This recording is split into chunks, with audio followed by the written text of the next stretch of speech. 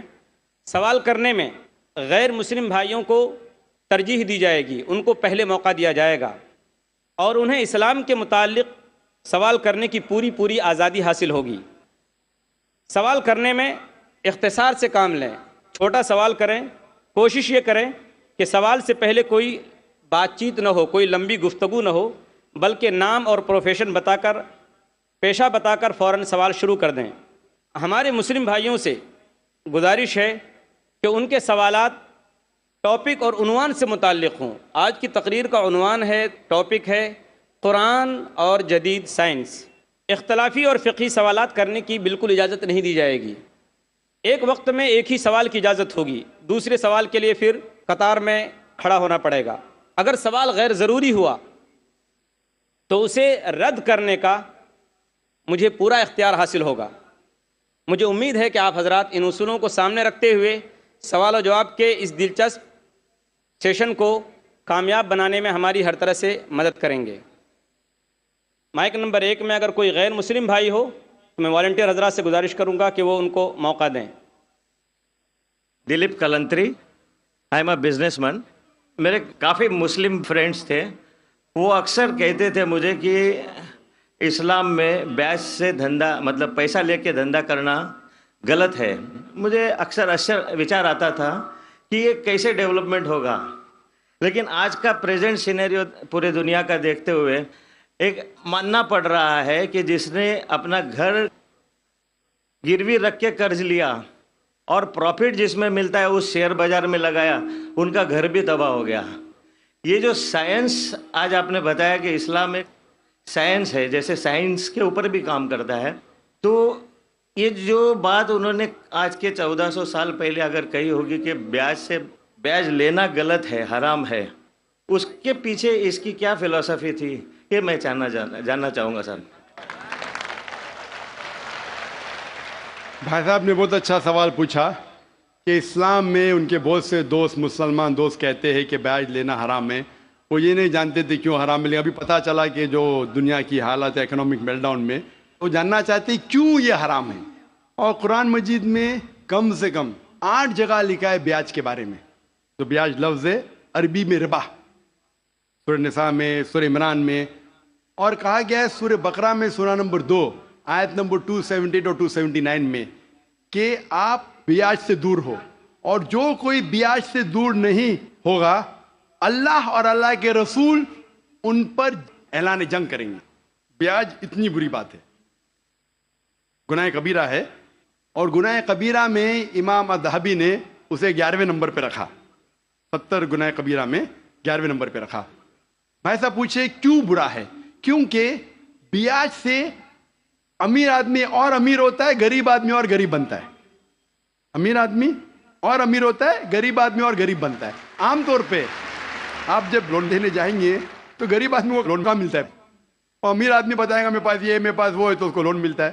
تو امیر اور امیر بنتا ہے، غریب اور غریب بنتا ہے۔ اسی لیے قرآن میں سورہ الحشر میں سورہ نمبر 59 آیت نمبر 7 میں اللہ تعالیٰ فرماتے کہ زکوٰۃ دو تاکہ دولت انسانوں کے بیچ گھومے، صرف امیروں میں نہیں رہے۔ اور بیاج سے کیا ہوتا ہے؟ ان اسلامک فلسفی ہم کہتے ہیں پروفٹ اینڈ لاس شیئرنگ، منافع اور نقصان کو ہم بانٹیں گے۔ منافع اور نقصان بانٹنے سے پوری اکنامی ترقی کرتی ہے، اور بیاج سے آپ بینک میں بیاج لیتے ہیں، منافع یا نقصان 8%، 10%، 12% آپ کو دینا ہی دینا، نقصان یا منافع۔ لیکن آپ دیکھتے شیئرنگ آف دا رسپانسبلٹی، اگر نقصان ہوا تو ہم نقصان شیئر کریں گے، پروفٹ ہوا پروفٹ شیئر کریں گے۔ بیاج میں کیا ہوتا ہے؟ مثال کے طور پہ بینک میں ایک لمبی تقریر دے چکا ہوں اس پہ، ابھی وقت نہیں ہے، صرف یہ بولوں گا کہ بیاج میں کیا ہوتا ہے۔ مثال کے طور پہ بینک اے کے پاس سپوز 100 روپیہ ہے، وہ بینک بی کو 10 روپیہ رکھ کے 90 روپیہ دیتی ہے بینک بی کو۔ بینک بھی اس میں سے 9 روپیہ رکھتا ہے، باقی کا 90% دیتا ہے بینک سی کو۔ بینک سی 10% رکھتی، 90% دیکھتی ڈی کو، ڈی دیتا ای کو۔ تو لوگ کہتے ہیں مارکیٹ میں ہزاروں روپیے ہے کتنے؟ 100 روپیہ۔ تو آج کی تحقیق کہتے ہیں مارکیٹ میں فلوٹ ہو رہا ہے $6 ٹریلین، ہے تو کچھ نہیں، بہت کم، فلوٹ ہو رہا ہے $6 ٹریلین۔ ایک جن بیٹھتا ہے سب لوگ بیٹھنے شروع ہوتے. لیمین بردرز, کون سوچ سکتا تھا کہ لیمین بردر نمبر 1 بیٹھ جائے گا. اس کے بعد سٹی گروپ, ایک بیٹا سب بیٹھتے گئے پوری دنیا میں ایک کے بعد ایک. تو کیونکہ it doesn't improve the society. Islamic بے کے اندر جانچ پڑتال ہوتی, کس کو لون دینا کس کو نہیں دینا, پروفٹ اینڈ لاس شیئرنگ ہے. سن 1980 میں بینک فنڈ کرتی تھی گیملنگ ڈین کو, شراب کھانے کو, کامن ہو گیا. اس کے بارے میں اگر تقریر میری سنیں گے, interest free economy promulgated by the Quran, ربا کس طریقے سے حرام ہے, اس کے اوپر تقریر میں نے کی ہے. اگر وہ سنیں گے اس میں اور ڈیٹیل میں تذکرہ کر رہا ہوں کیوں انٹرسٹ حرام ہے. لیکن ان شارٹ واپس سے آج جاپان, امریکہ سینڈنگ ایمبیسریز اسلامک بینک کے بارے میں جاننے کے لیے. ہماری گورنمنٹ کے پاس ہم گئے تھے, میں فائنانس منسٹر چدمبرم جو فائنانس منسٹر تھے ان سے ذکر کیا تھا کہ اب اسلامک بینکنگ کیوں نہیں شروع. انشاءاللہ کریں گے. جب میں ملاقات ہوئی تھی جدہ میں, لیکن RBI پرمیشن نہیں دے رہی ہے کیونکہ انہوں نے تحقیق نہیں کی. انگلینڈ دے چکی ہے, کئی ممالک دے چکے. انڈیا بھی اگر اسلامک بینک کو جس میں پروفٹ اینڈ لاس شیئرنگ ہے اگر اس کی اجازت دی تو انشاءاللہ انڈین اکانومی بھی بڑھیں گی انشاءاللہ. Hope that answers the question. Mic number 1 میں کوئی غیر مسلم بھائی ہیں تو ان کو موقع دیجیے. کرشن گوپال سنگھ, پترکار. میں بدوان سری نائک صاحب سے یہ جاننا چاہوں گا کہ آج کے آتنک واد پر اسلام کا کیا نظریہ ہے؟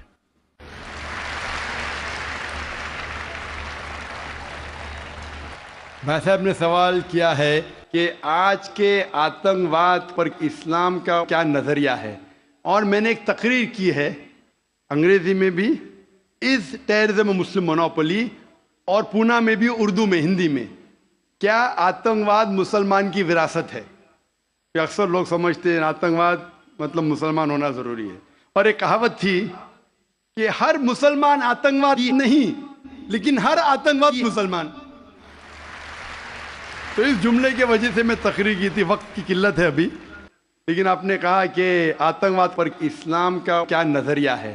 قرآن مجید میں صاف الفاظ میں لکھا ہے, سورہ مائدہ میں سورہ نمبر 5 آیت نمبر 32 میں, اگر کوئی بھی انسان دوسرے انسان کا قتل کرتا ہے, صرف قتل کے بدلے قتل, اور اگر وہ اس زمین پہ فساد پھیلا رہا ہے, ان 2 وجہ کے علاوہ کوئی انسان دوسرے انسان کا قتل کرتا ہے, گویا کہ ایسا ہے کہ ساری انسانیت کا قتل کرتا ہے.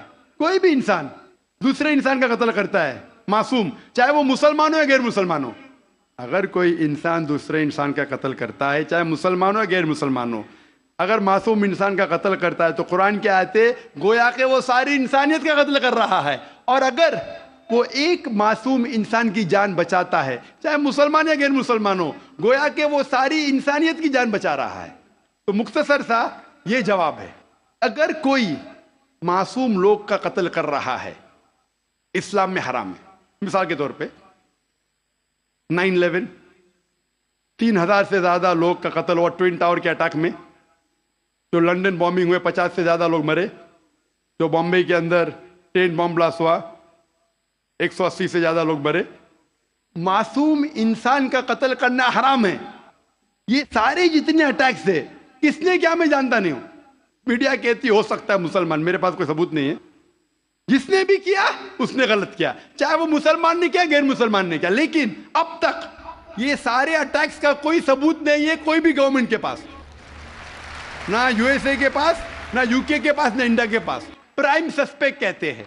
لیکن جس نے بھی یہ قتل کیا, چاہے مسلم ہے غیر مسلم ہے, وہ حرام ہے.